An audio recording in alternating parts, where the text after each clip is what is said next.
আসসালামু আলাইকুম guys, aquarium lovers, welcome back to অ্যাকোয়াওয়াল। আপনাকে অ্যাকোয়ারিয়াম কি মাছ মারা যাচ্ছে? নতুন ট্যাঙ্ক সেট আপ করার পর অনেকেই এই সমস্যা পড়ে যান। আজকের ভিডিওতে আমি বলবো মাছ মারা যাওয়ার 5টি কারণ এবং কিভাবে খুব সহজে এই সমস্যাগুলো এড়াতে পারবেন। তো ভিডিওটি শেষ পর্যন্ত দেখুন। প্রথম যে টপিক নিয়ে কথা বলবো সেটা হচ্ছে আমরা ওভার ফিডিং বা বেশি খাবার দেওয়া। সবচেয়ে কমন ভুল হচ্ছে হলো বেশি খাবার দেওয়া। অনেকেই মনে করেন বেশি খাবার দিলে মাছ দ্রুত বড় হবে, কিন্তু এক্সট্রা ফুড পানির নিচে পড়ে থেকে পানি নষ্ট করে দেয়।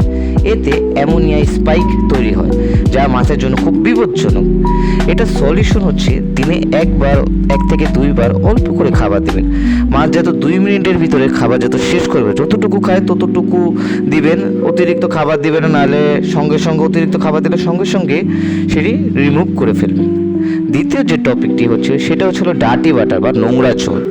পানি ডার্টি হয়ে গেলে মাছ স্ট্রেসে চলে যায় এবং অসুস্থ হয়েও পড়ে। ক্লাউডি ওয়াটার, ব্যাড স্মেল এবং গ্রিন ওয়াটার হলে বুঝবেন পানিতে চেঞ্জ করা দরকার। এটা সলিউশন হচ্ছে প্রতি সপ্তাহে 20 থেকে 30% পানি পরিবর্তন করবেন এবং ফিল্টার নিয়মিত ক্লিন রাখার চেষ্টা করবেন। ভালো ওয়াটার কন্ডিশনার ব্যবহার করুন, কারণ মানে ওয়াটারে যাতে কোনো অ্যামোনিয়া স্পাইক যাতে না থাকে, ভালো ওয়াটার ব্যবহার করার চেষ্টা করবেন। তৃতীয় যে টপিক নিয়ে কথা বলবো সেটা হচ্ছে ওদের ফিল্টার নিয়ে ঠিকভাবে ব্যবহার না করা। এটা আমরা সকলেই ভুল করি। অনেকেই ফিল্টার শুধু ডেকোরেশন মনে করেন, কিন্তু ফিল্টার অ্যাকোয়ারিয়ামের হার্টের মতন। আমাদের যেমন জীবন আছে, ফিল্টারও অ্যাকোয়ারিয়ামের একটি জীবন আছে। সেটি হচ্ছে ফিল্টার বন্ধ থাকলে পানিতে অক্সিজেন কমে যায় এবং হার্মফুল ব্যাকটেরিয়াগুলো জন্মায় এবং এগুলো বেড়ে মাছদের ক্ষতি করে, যা মাছগুলো মারাও যেতে পারে। এটা সলিউশন হচ্ছে ফিল্টারটি আপনারা 24 ঘন্টা চালু রাখুন। স্পঞ্জ ফিল্টার হলে ট্যাঙ্ক ওয়াটার দিয়ে ক্লিন করুন, একদম টপ ওয়াটার দিয়ে ওয়াশ করবেন না, না হলে আপনার পুরো মাছ একদম ভ্যানিশ হয়ে যাবে, মাছ মারাই যাবে। চতুর্থ যে টপিক নিয়ে কথা বলবো সেটা হচ্ছে যে ট্যাঙ্ক সিনড্রোম নিয়ে। নতুন অ্যাকোয়ারিয়াম সেট আপ করার সাথে সাথে মাছ ছাড়লে অনেক সময় মাছ মারা যায়, কারণ ট্যাঙ্কে তখন বেনিফিশিয়াল ব্যাকটেরিয়া তৈরি হয়নি। বেনিফিশিয়াল ব্যাকটেরিয়া হচ্ছে মাছের জন্য খুবই দরকারি একটি জিনিস, কারণ বেনিফিশিয়াল ব্যাকটেরিয়া ছাড়া মাছ কোনোদিনও বাঁচবে না। এটা সলিউশন হচ্ছে ট্যাঙ্ক সেট আপ করার পর আপনারা কমপক্ষে 5 থেকে 7 দিন ওয়েট করুন এবং অ্যাকোয়ারিয়াম সাইকেলিং করুন।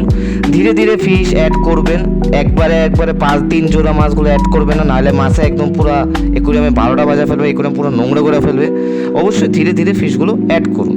পঞ্চম যে টপিক নিয়ে কথা বলবো সেটা হচ্ছে আমরা রং ট্যাঙ্ক ম্যাট ইউজ করি, মানে আমরা ভুল ট্যাঙ্ক ম্যাট ইউজ করি। সব মাছই একসাথে রাখা যায় না গাইস। এগ্রেসিভ ফিশ অনেক সময় ছোট মাছকেও অ্যাটাক করে ফেলে এবং স্ট্রেসেও দেয়।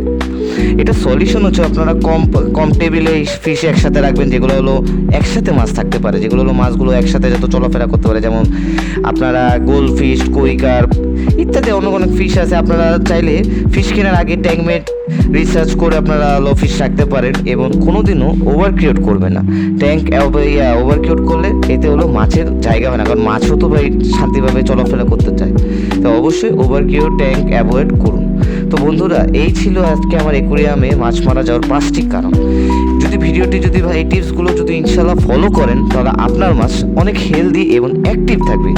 ভিডিও যদি হেল্পফুল হয় তাহলে অবশ্যই একটি লাইক করবেন এবং কমেন্ট করে আমাদের জানাবেন কোন ফিশ আছে আপনাদের।